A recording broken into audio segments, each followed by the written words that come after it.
बिस्मिल्लाहिर्रहमानिर्रहीम। प्यारे दोस्तों, साथी और बुजुर्गों, अस्सलाम वालेकुम रहमतुल्लाहि व बरकातुहू। प्यारे दोस्तों,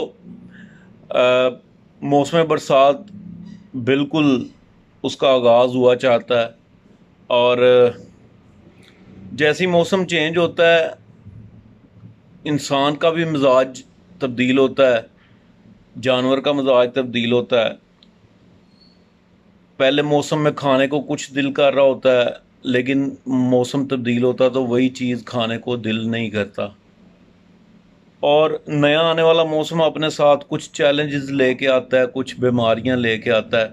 और आपको पता है कि मैं आपको बीमारियों से आगाह करता रहता हूँ, उसकी पहचान, उसका तरीक़ाकार अपनी साइंस के मुताबिक, अपनी रिसर्च के मुताबिक और जो डॉक्टर्स ने रिसर्च की हैं उनको पढ़ के आपको आसान करके बताता रहता हूँ कि मेरे भाइयों का इसमें भला हो जाए।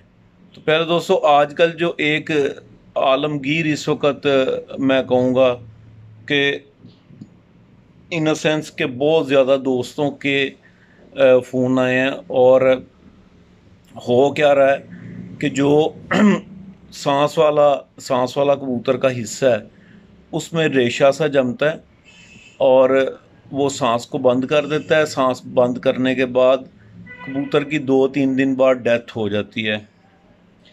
तो मैं अपनी अगली मतलब वीडियो के हम आगे जाने की बजाय मैं आपको ये चीज़ मैं बताना चाहूँगा कि कबूतर जब भी बीमार होता है, प्यारे दोस्तों, मैंने आपको पहले भी बताया कि कबूतर पर नज़र रखा करें कि जब आपको कबूतर शो होता है कि ये बीमार है, असल में कबूतर जो है उससे 2-3 दिन पहले बीमार हो चुका होता है। कबूतर अपनी इम्यूनिटी से उस बीमारी के साथ लड़ता है, लेकिन अगर वो लड़ नहीं पाता तो कबूतर बीमार हो जाता है और वो आपको बीमार नज़र आता है। तो प्यारे दोस्तों, इलाज जो है, इलाज से पहले हमें ये सोचना है कि ये बीमारी हमारे खुडे में पैदा क्यों हुई। ठीक है, बहुत सारे दोस्त ऐसे हैं वो कहते हैं बाहर से कबूतर भी कोई नहीं डाला और ये बीमारी हो गई। तो मैं आपको बताता हूँ ये बाहर से कबूतर डालने की वजह से नहीं होती। ये बीमारी खुडे में अमोनिया गैस और दूसरी गैसेस का बढ़ जाने की वजह से, आँखों की बीमारी और गले की बीमारी, क्योंकि ये बहुत सेंसिटिव चीज़ें हैं और अमोनिया गैस जो है इन चीज़ों पर असरअंदाज होती है। बाद का आप अपने खुडे में जाते हैं तो आपकी आँखों पर रैश होना शुरू हो जाता है। इसका मतलब है आपके खुडे में अमोनिया गैस का जो मिकदार है वो बहुत ज़्यादा है। तो और वो डेंजरस है, ज़ाहिरी बात है। इसका वेंटिलेशन का प्रॉपर अरेंज होना चाहिए, इंतज़ाम होना चाहिए प्यारे दोस्तों। तो अभी मैं आपको बता रहा था कि आपके कबूतर जो हैं वो जब रेस्पिरेटरी डिजीज़ जो है वो सांस की बीमारी में मुब्तला हो जाते हैं इस अमोनिया गैस की वजह से। और अमोनिया गैस सफाई ना करने और मौजूदा जो बरसात में नमी की मिकदार फ़ज़ा में बढ़ जाती है उसकी वजह से आपके खुडे में अमोनिया गैस प्रोड्यूस होना शुरू हो जाती है। और ये बाहर से कबूतर लाने की वजह से बिल्कुल नहीं होता इस तरह से। प्यारे दोस्तों, जब आपके खुडे में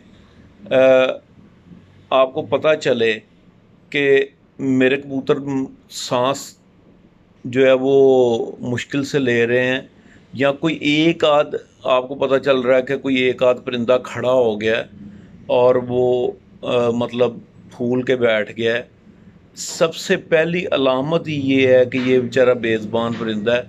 जब इसका बस नहीं चलता, ये खाना पीना छोड़ देता है और फूल कर बैठ जाता है, तकलीफ़ में होता है, इसका मतलब है। तो असल तो काम ये है कि उसी वक्त स्टार्ट कर लिया जाए, इलाज को, ट्रीटमेंट को स्टार्ट कर लिया जाए और सभी को, जहाँ पे वो परिंदा है वहाँ पे सभी को, जो सेहतमंद है उनको भी और दूसरों को भी एक दफ़ा कोर्स करवा दिया जाए। उस परिंदे को अलग करके 7 दिन का कोर्स करवा दिया जाए, जो सेहतमंद है उनको 3 दिन का कोर्स करवा दिया जाए। तो ये मैं आपसे बात कर रहा था कि ये दोस्तों ने रिपोर्ट किया, दोस्तों ने पूछा कि सांस वाले हिस्से में छोटा सा दाना नज़र आता है اور کبوتر 2 سے 3 دن میں مر جاتا ہے۔ اصل میں یہ سانس کے انفیکشن کی ہی ایک صورتحال ہے۔ جب آپ کا کبوتر اس طرح سے ہو جائے تو براہ کرم اس کو پلٹائیں نہیں، نہ ہی اس کو کوئی ایسی دوائی دیں جس سے وہ صحت ہو۔ آپ یہ یاد رکھیں کہ ایتھرومائسن یا اس سے ریلیٹڈ کوئی بھی ایسی دوائی وہ اس کو صحت کرتا ہے اور کبوتر کی موت یقینی ہو جاتی ہے۔ تو آپ نے کرنا کیا ہے، مطلب اس بیماری سے کس طرح نمٹنا ہے وہ میں آپ کو بتا دیتا ہوں۔ سب سے پہلی بات یہ ہے کہ صفائی لازمی رکھیں، برسات میں نمی بالکل نہ ہونے دیں کھڈے میں، ٹھیک ہے۔ اور دوسری چیز، اوور سٹف نہ کیا کریں۔ میں آپ کو مطلب تقریباً کئی ویڈیوز میں کہہ چکا ہوں کہ اوور سٹف نہ کیا کریں۔ اگر آپ کے کھڈے میں 100 برڈ رکھنے کی گنجائش ہے تو یہ جو دن ہے ان میں صرف اور صرف 60 رکھا کریں، 60 یا 70 بھی نہیں رکھنے چاہیے۔ تو پیارے دوستو، یہ تو تھی احتیاطیں، ٹھیک ہے۔ اب کرنا کیا ہے، اب بیماری آ چکی ہے تو ہم نے کرنا کیا ہے؟ کرنا یہ ہے، ہم نے 1 لیٹر پانی میں جو ایرینیک سیرپ ہے، 1 لیٹر پانی میں ایرینیک سیرپ جو ہے وہ 2 cc وہ ڈالنا ہے، اور سٹرالون سیرپ جو ہے 2 cc وہ ڈالنا ہے۔ سٹرالون یہ ایکچولی کھانسی کے لیے سیرپ ہے، اور یہ جو ریسپریٹری ٹریکٹ ہے، مطلب یہاں سے نوز سے سٹارٹ کر کے پھیپھڑوں تک جو ہے، جو اس نظام میں اللہ تعالیٰ نے نالیاں بنائی ہیں ان کو صاف کرتا ہے، ان کو شفاف کرتا ہے، ٹھیک ہے۔ اور 1 کیپسول آپ نے کلورو ٹیٹرا